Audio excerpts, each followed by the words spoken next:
سر یہ افطرا اور کذب میں کیا فرق ہے؟ افطرا کا مطلب یہ ہوتا ہے کہ بات گھڑی گئی ہے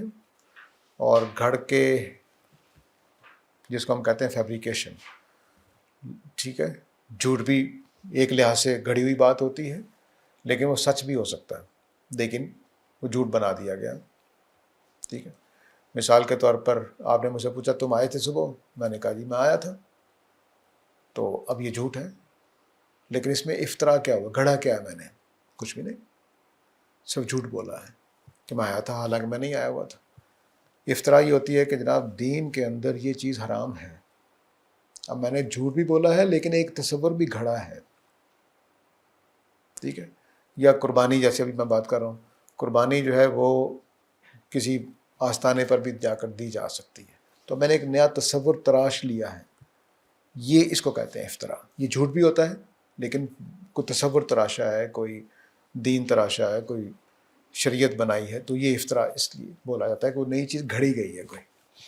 یہ ترجمے میں غامدی صاحب نے لکھا ہے وہ ایک بہت بڑے گناہ کا افطرا کرتا ہے۔ گناہ کا افطرا پھر کیا ہوا؟ میں نے اس لیے بتایا کہ افطرا جب گناہ اس کا مفعول بہی بن جائے تو اس کا مطلب بہت ظالمانہ طریقے سے کوئی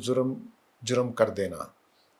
تو یہاں ہے اسمن عظیمہ کو جبری طریقے پر کر دینا، ظالمانہ طریقے پر کر دینا۔ سر لفظ گناہ کا تو یا تو ہم ارتکاب کہتے ہیں، گناہ سرزد ہو گیا، گناہ سرزد کر لیا، گناہ کر لیا، گناہ کا ارتکاب کر لیا،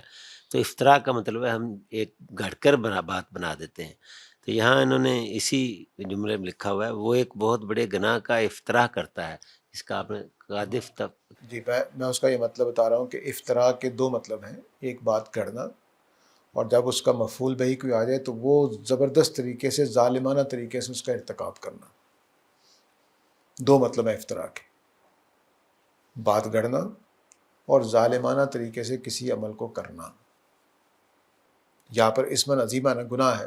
تو افطرا اسمن عظیمہ کا مطلب ہے کہ ایک بڑا گناہ ظالمانہ طریقے سے کر دیا جس کی کوئی بنیاد نہیں تھی، کوئی حق نہیں تھا، کچھ نہیں تھا۔